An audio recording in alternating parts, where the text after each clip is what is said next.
Day 2. Hey guys, so today I went through the fast runs. I went through a couple of fingering options. I made some adjustments along the way, but those few bars were basically the main focus of today. So I'll show you what I did.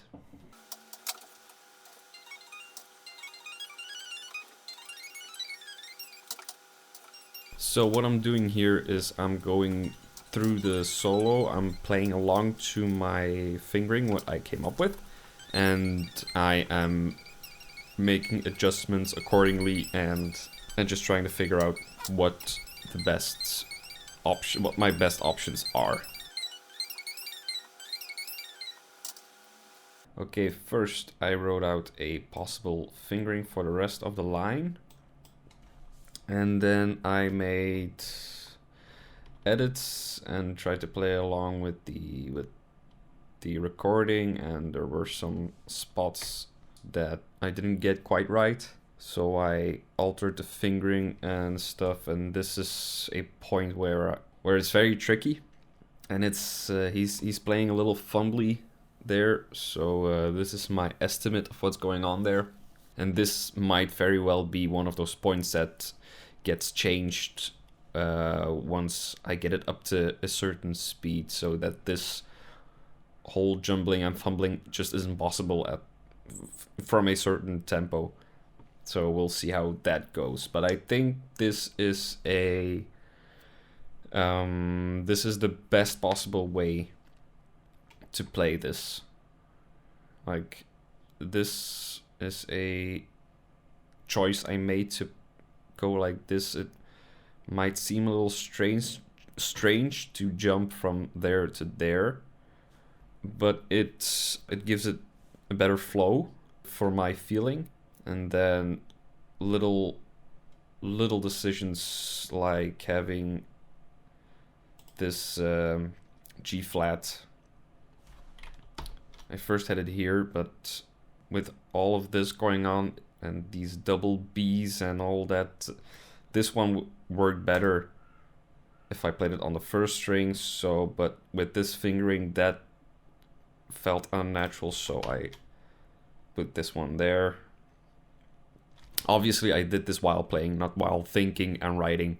But I tried this, and that way my first finger was already in that position, so it felt better to do it like this, and then I could slide up to a different position. Same with this note, I had it here. I had that one there, also the G flat, but this one felt better if I played it there. So all of these little micro changes just to make the line flow better under your fingers. This is a uncomfortable shift, but I think this is in the end the best solution, because my first finger is gonna be on the 7th fret, and then I have to shift back to here. So for the rest, this is another part. So going from F, F sharp, G, alternating with this D. I could do it like this, but then this whole thing changes again. So again, it all depends on what comes after the tricky business, which fingering makes most sense in the whole of the line. Yeah, and that's pretty much it for this thing. I did the same already for the line in bar 55, and this was my first version. But after fooling around a bit, I think I'm gonna go with this version. So the main difference here is that instead of going to the C on the 3rd string, I'm going to the C on the 4th string, and then adjust accordingly, because this is not convenient at all for starters. Again, those 4ths are pretty killing on guitar, as you may well know. At least I find them uncomfortable. And then once we get here, this whole thing is also just awkward. And if I just shift from position, it gets quite a lot easier. In fact, I add in a couple of slides to change my position, and then this flows way better. So yeah, that stage is done as well. Now we go and play and play and play and repeat and get frustrated and repeat again. So it turns out I forgot to turn on the camera while I was explaining and showing stuff, so I was basically talking to myself. So I'll briefly recap what I told myself to you guys.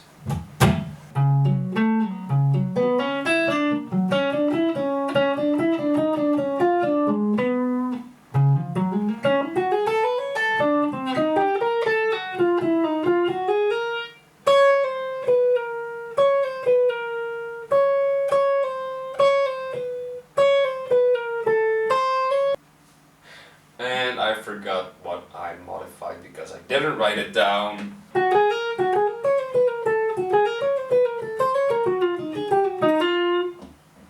I think I decided to go with that.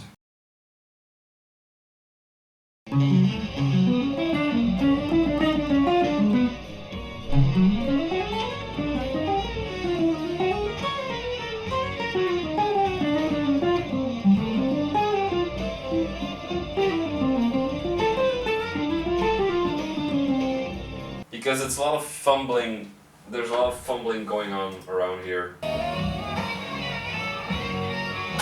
You know, it's just, I guess.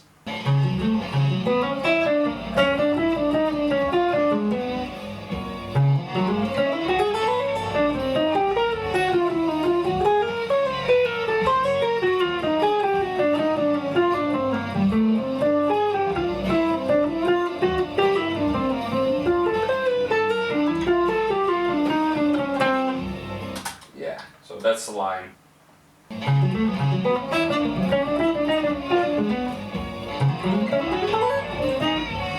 That is going to be one pain in the ass. Because it's a very irregular pattern.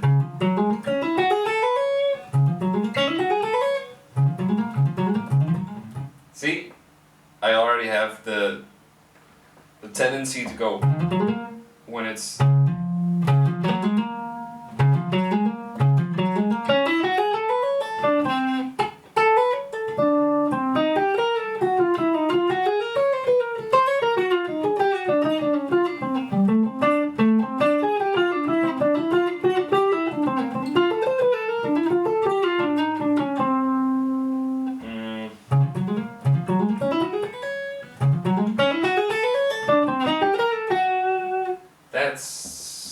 that's really the problem area.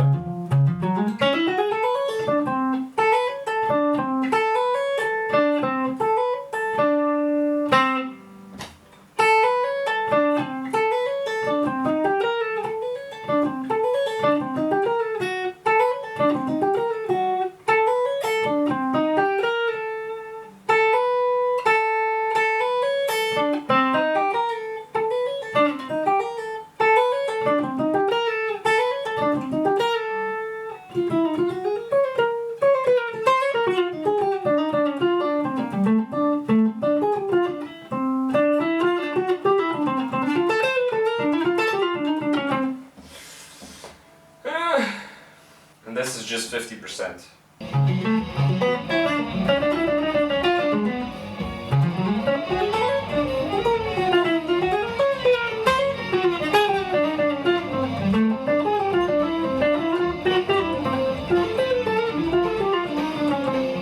I also just don't know it well enough yet, so I shouldn't be trying to go for this speed in the first place.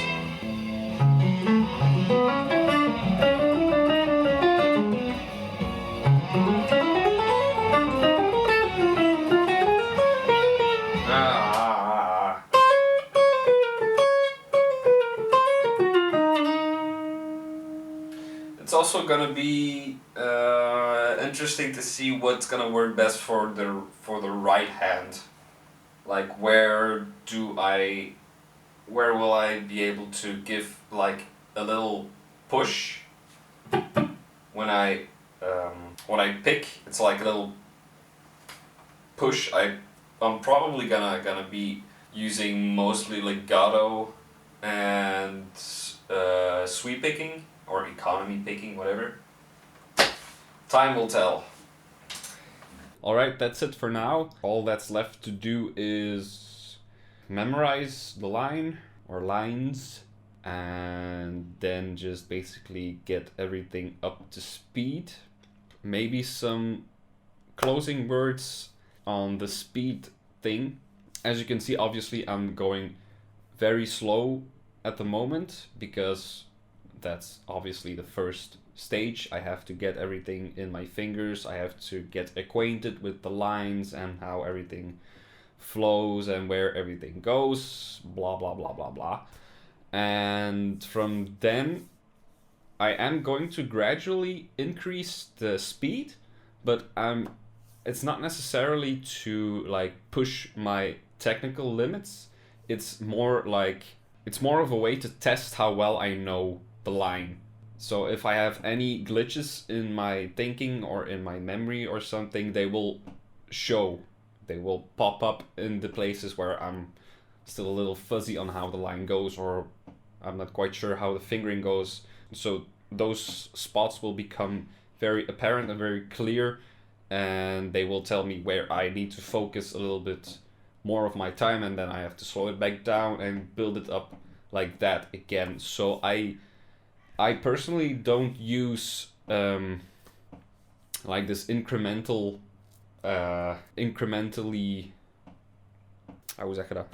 that incrementally bumping up of the tempo. I don't use it necessarily as a way to push my technical facilities right now, but we'll get more into that when I'm getting into the more technical side of things and I have to really grapple with, well, my technique.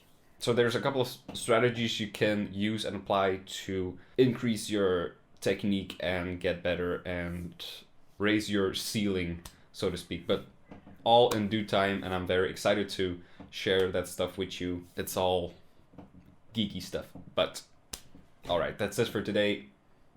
See you next time.